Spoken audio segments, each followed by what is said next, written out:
What's up, beautiful people? Welcome back to Around the World with Steven.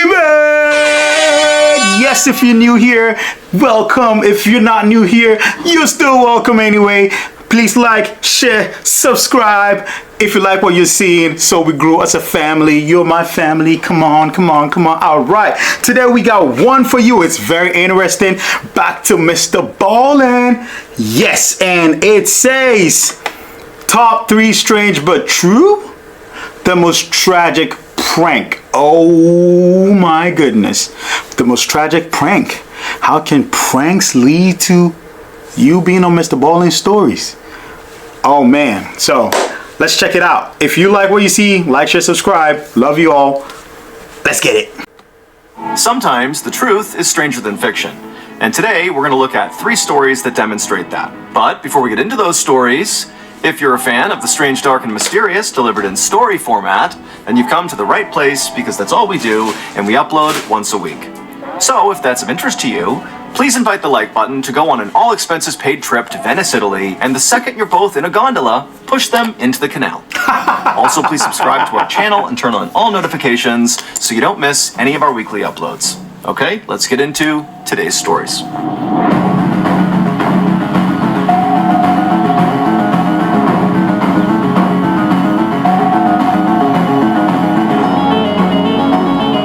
Sign here. Let's go. On April 16th, 2024, a 42-year-old woman named Erica Nunes and her 68-year-old uncle named Paulo Braga arrived at a bank in the Brazilian city of Rio de Janeiro in a cab. Erica got out of the back seat first and then asked the driver to wait so she could go inside the bank to get a wheelchair for her uncle, because recently he had been sick with pneumonia in the hospital. She found one in the lobby and then wheeled it back outside. When she got back to the cab, the driver helped her lift her Uncle Paulo into the wheelchair, and then afterward, Erica thanked the driver, and then she wheeled her uncle up to the bank, and as she got near the door, a bank attendant came out and opened up the door for them to go inside. Erica smiled at the attendant. Her uncle had been living with her for the past 8 months, and so Erica was pretty accustomed to some level of caretaking, but it had gotten a lot harder recently with her uncle being in the hospital with pneumonia, and so Erica was just exhausted, and so little gestures like this were very appreciated. But despite her exhaustion, today was a really good day for Erica, because her uncle was so appreciative for all the help that he had actually offered to go to this bank with her today and take out a loan for her in his name so she could do some much needed repairs around her house. So Erica and her uncle made their way through the bank towards the front desk and then told the attendant that they needed to see a loan officer. She explained that they had already called ahead and her uncle had been approved for a loan. He was just here now to sign the paperwork. The attendant nodded and then typed a few things on their computer and then came out from behind the desk and led Erica and her uncle to a desk in back to wait for the loan officer. A minute later, when Erica saw the loan officer approaching the desk, she stood up and smiled and was about to say hello, but the loan officer did not smile back. Instead, she just glared at Erica and her uncle in a way that made Erica feel very uncomfortable. And then, instead of shaking their hands, the loan officer just turned around and walked away. Erica looked around in confusion and then sort of sat down awkwardly, feeling worried and also a little annoyed. She turned and watched as this loan officer continued walking away and then stopped next to some employee. She bent down and whispered something in the employee's ear, and Erica watched as this employee's eyes went wide as she heard whatever the loan officer said. And then this loan officer and that employee, they got up and they vanished into a back room of the bank. So now Erica was feeling really weird about all of this. She turned to her uncle and she saw he couldn't even meet her eyes. So she reached out and just began massaging his neck and shoulders. A little while later, the loan officer would come back to the desk, and this time she was carrying this huge stack of papers, and she placed it on the desk in front of Erica's uncle. But instead of sitting down and going over this huge amount of paperwork with them, the loan officer just stood there staring at Erica, and Erica stared right back. And for about 30 seconds, there was just tense silence, and then eventually, the loan officer pulled out her phone and very obviously started filming. And so now Erica went from feeling just uncomfortable to feeling sort of afraid. I mean, this was definitely not normal bank behavior, even for a seemingly very rude employee. But Erica decided to kind of ignore the weirdness and just get her uncle started on the paperwork. But after a few minutes, Erica began to hear the sound of emergency sirens outside the bank. And when she looked up, she saw all these police and first responders running towards her. The video that loan officer shot that day of Erica and her uncle went viral in Brazil. In this video, Erica is seen smiling and attempting to help her uncle sign this paperwork, and she's obviously holding up her uncle's head. But her uncle is not weak from illness. Wait. Her uncle is dead. What? In fact, he had died hours before Erica had brought him to the bank. Now, Erica later claimed that she had no idea her uncle was dead. However, it was very obvious to everyone around her, which is why all the bank employees were acting so strange. Erica was arrested and held for 16 days before being released on bail. She faces charges of abusing a corpse and attempted theft through fraud. Her case has not yet been adjudicated. Yo!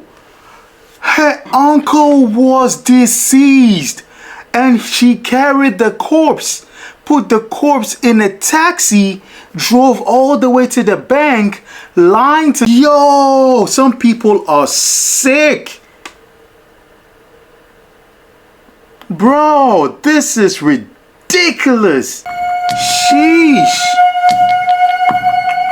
On the night of October 20th, 2021, two young couples were hanging out inside of a little home in the woods in Henderson County, North Carolina.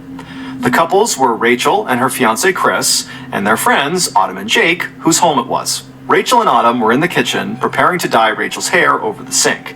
Jake and Chris were in the living room discussing the very strange sightings of a black panther that had been reported all over town in recent days. So, North Carolina does have big cats, including panthers. After all, their professional football team is named the Carolina Panthers. However, the panthers in North Carolina are typically of the brownish color, not the pitch black variety like the panther that was apparently prowling all over Henderson County in recent days. Nonetheless, Chris was absolutely convinced that he had seen this black panther about a week ago when he was out walking his and Rachel's new puppy. He swore the panther had been following him in the tree line around his property, and he had been afraid it was thinking about attacking his dog. Ever since, he told Jake he'd been nervous walking around his property outside, and so he'd begun to carry a gun for protection. Jake was in the middle of telling Chris that he too was now carrying a gun around for the same reason when they were interrupted by Rachel calling for Chris from the kitchen. Jake and Chris got up off the couch and walked into the kitchen, where Rachel told them that she'd been trying to show Autumn a YouTube video about how to dye hair at home when her phone had died. And so she asked Chris if he wouldn't mind going back to their apartment and getting her a phone charger.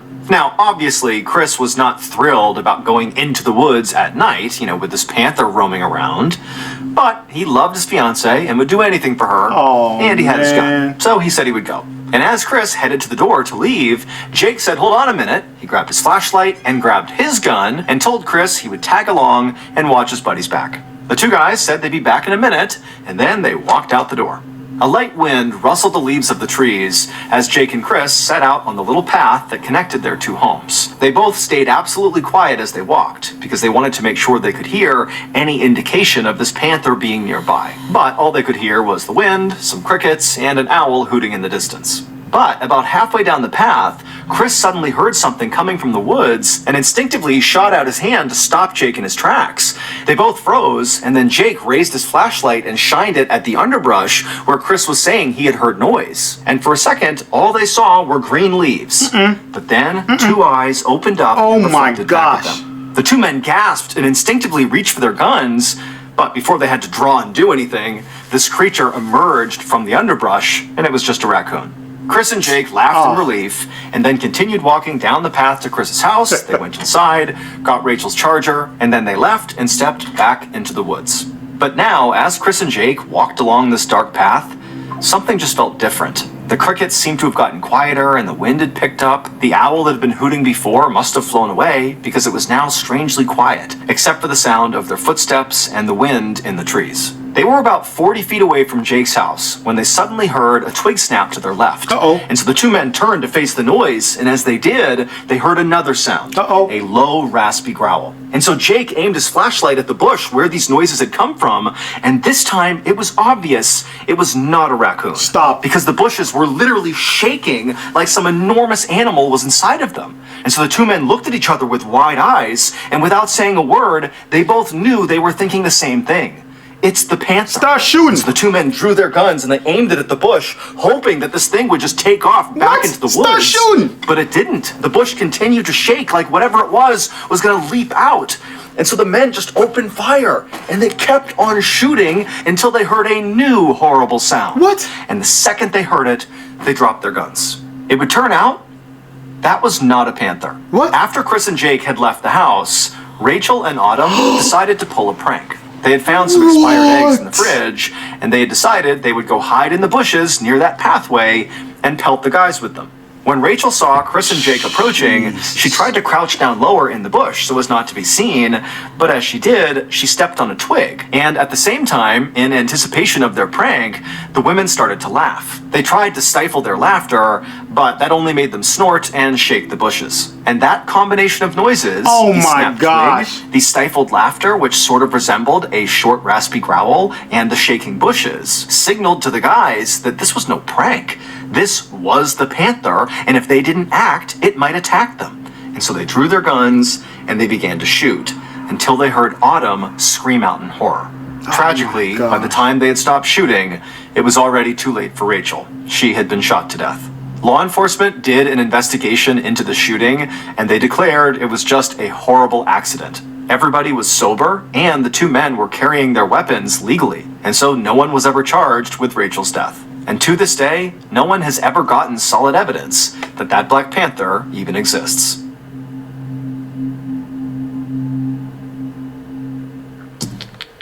Yo, guys, this is horrible. Talk about a horrible ending to a story. Bro, they were scared to death of a panther and rightfully carried their guns and flashing lights, and the girls hid in the bushes where a panther would normally hide, and rustling and growling and everything. Bro, only to realize that was the girls in there trying to play a prank on them. Rachel got shot to... Man, oh man, what a depressing story. This is crazy. Let me know what you think about this, because, man, I got goosebumps all over, man. And I think I support the verdict, though. I mean, they didn't intentionally kill the ladies. They shot in anticipation. I was here shouting, shoot, because I thought that was the panther, too. But, damn, that's crazy. Sheesh.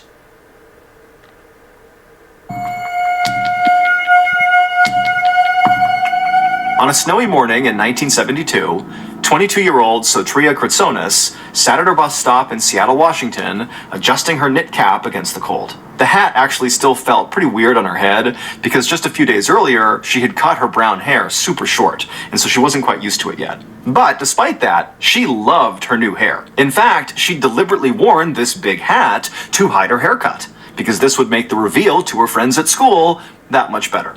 She glanced up Rainer Avenue for any sign of her bus, but there wasn't one. The city's public transportation system was all out of whack that day because of the weather, and so Tria was becoming pretty impatient because now her bus was over an hour late. She'd already missed her first class of the day because of this bus, and now she was in danger of missing her second class. And that's when she heard the beep of a car horn, and a pale yellow Volkswagen Beetle rolled up to the curb right in front of her.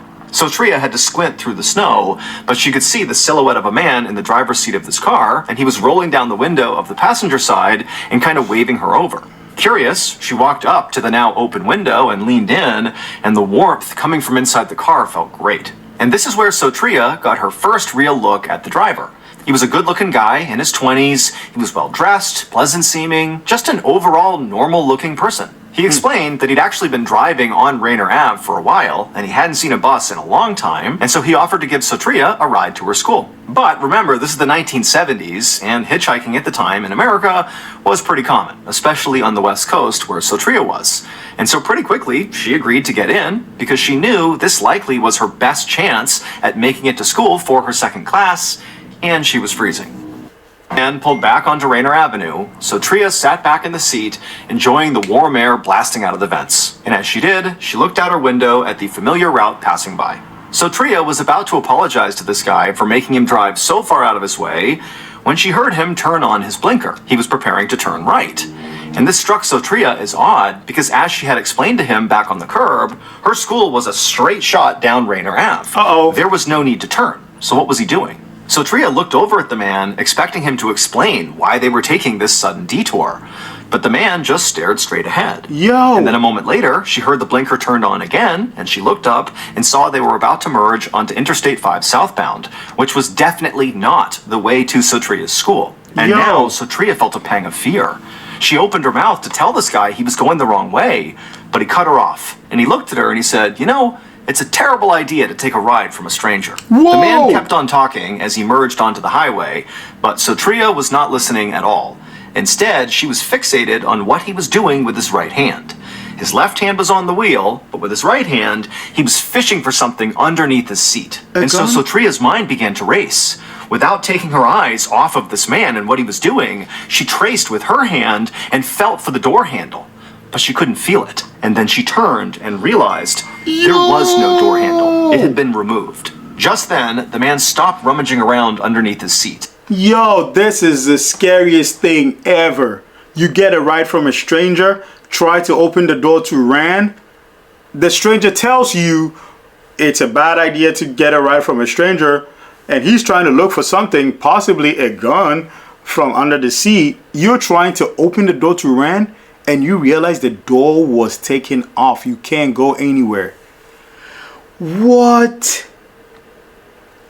Whatever he was looking for, he had found it. The man sat partway up and looked at Sotria with his hand still hidden behind one of his legs and a determined but emotionless expression on his face. At this point, Sotria felt her heart hammering so hard in her chest that she was worried she might pass out from terror. All she could think about was, what is he hiding behind his leg? What was underneath his seat? But then something strange happened. The man's face changed from determined and almost cruel to confused. Sotria watched as his eyes darted up to the top of her head. The man told Sotria to take off her hat, and with trembling hands, she did as she was instructed, although she had no idea why he was asking. And when the hat was off her head, the man looked shocked, and he dropped whatever it was he had found back under his seat, and Sotria heard it land with a heavy metallic thud, but she couldn't see it. There was a long, tense silence, and then when the man finally spoke, he just said, "Why did you cut your hair?" The man immediately got off the highway and drove fast to Sotria's school. When they got there, he opened up the door for her and told Sotria to get out and said she was lucky. What? Then he drove away. Sotria didn't report this encounter to police. She was kind of embarrassed that she had gotten into a stranger's car in the first place, and after all, the guy, despite being really creepy, hadn't hurt her at all, and so she basically just tried to forget about it. But a few years later, in 1975, Sotria was watching TV when she saw a familiar face come onto the screen. It was the man who had given her a ride, being led into a courtroom in handcuffs. Sotria dropped everything and turned up the volume, and what she heard made her numb with horror. Because the newscaster was saying that this man who had given her a ride was a suspected serial killer accused of murdering dozens of young women who he would lure into his pale yellow Volkswagen Beetle and then bludgeon them to death with a crowbar or tire iron. And he had a very specific type when it came to identifying his victims. They were young women who all had long brown hair. And this man's name was Ted Bundy. Me and the whole team at Ballen Studios have created a special thank you to all you amazing fans for all your support. Now, you may have already heard about this, but if you haven't, my very first book, MrBallen Presents Strange, Dark, and Mysterious, The Graphic Stories, finally comes out this year on October 1st. Alright guys, shout out to MrBallen, and let's patronize his book. Let's show him support, let's show him love. I'll link his video down in the description. This is wild. So Ted Bundy actually had a type, long brown hair, but because the Sotria girl had cut her hair, that saved her life. Cut your hair. Nah, I'm just kidding. Don't do that. No. My wife's there laughing. No. Yo, this is crazy. Wow. Babe, we're taking you to go cut your hair. Serial killers like long hair. She didn't say anything. Yeah, so guys, this is wild. This is wild. This is wild. That could have been the end of her life, just as Ted Bundy does. So probably that wasn't a gun. Probably that was a crowbar. The crowbar he murdered the girls with. That was probably the crowbar. That's crazy. So this girl's hair saved her life. I bet from then onwards she cut her hair short till she bro, that's crazy. I will go to the barber every 2 weeks, get that thing cut off. That is going to be, I'm going to celebrate an anniversary. That is crazy. The prank was heartbreaking. It was gut-wrenching. What? And the first story, man, oh man, MrBallen with another one. Thank you all for joining me. I hope you all had a good time. Well, not a good time, but I hope you all enjoyed these stories with me. Love you all. See you all in the next one. I'm out. Bye.